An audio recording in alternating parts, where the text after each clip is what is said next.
સુરત મહાનગરપાલિકાના આરોગ્ય વિભાગ દ્વારા શહેરીજનોના સ્વાસ્થ્ય સાથે ચેડા કરતા તત્વો સામે સઘન ચેકિંગ હાથ ધરવામાં આવ્યું છે.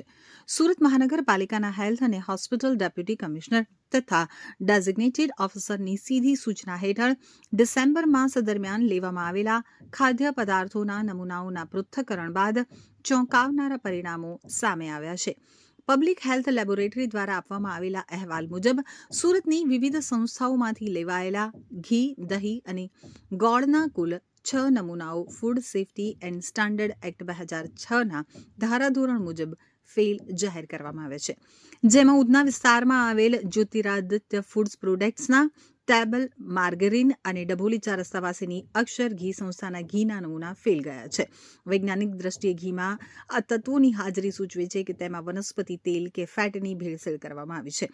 તો લસકાણા સ્થિત અલ્પેશભાઈ ઈશ્વરભાઈ સાવલિયાના ભેંસના ઘીમાં પણ આ જ પ્રકારે ભેળસેળ હોવાનું લેબોરેટરીમાં સાબિત થયું છે.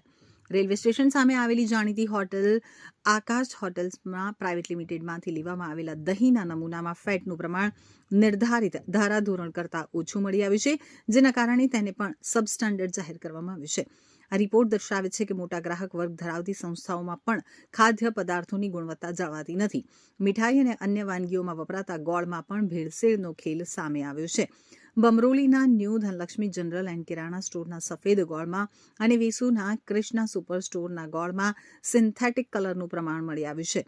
ગોળને આકર્ષક બતાવવા માટે કરવામાં આવતો આ કલરનો વપરાશ સ્વાસ્થ્ય માટે અત્યંત હાનિકારક સાબિત થઈ શકે છે. આરોગ્ય વિભાગના અધિકારીઓના જણાવ્યા મુજબ જે સંસ્થાઓના નમૂના ફેલ થયા છે તેમની સામે ફૂડ સેફ્ટી એક્ટ 2006 હેઠળ કડક કાયદેસરની કાર્યવાહી હાથ ધરવામાં આવશે. આ માટે સંબંધિત વેપારીઓ અને સંસ્થાઓને નોટિસ આપી અને આગળની ન્યાયિક પ્રક્રિયા શરૂ કરી દેવામાં હું B R Brahmbhatt, food safety officer, Surat મહાનગરપાલિકા.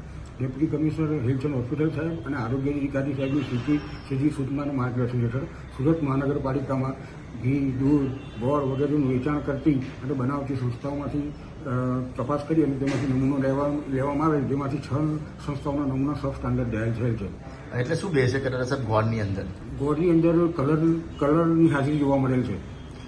કઈ કઈ ડેરીના નમૂના ફેલ થયા છે અને શું શું ફેલ થયું છે? Jyotiraditya food product, Akshar ghee, Akash motors, new Dhanlaxmi general store, અલ્પેશભાઈ અને કૃષ્ણ સુપર સ્ટોરના ઘી, ગોળ, ટેબલ માર્કેટિંગ વગેરે નમૂનાઓ નપાસ થયેલ છે. હવે કઈ રીતના કાર્યવાહી છે? હવે ફૂડ સેફ્ટી સ્ટાન્ડર્ડ પ્રમાણે તેઓની સામે આગળની કાર્યવાહી કરવામાં આવશે. સાહેબ, આ લોકો કેમ નથી સુધરી રહ્યા?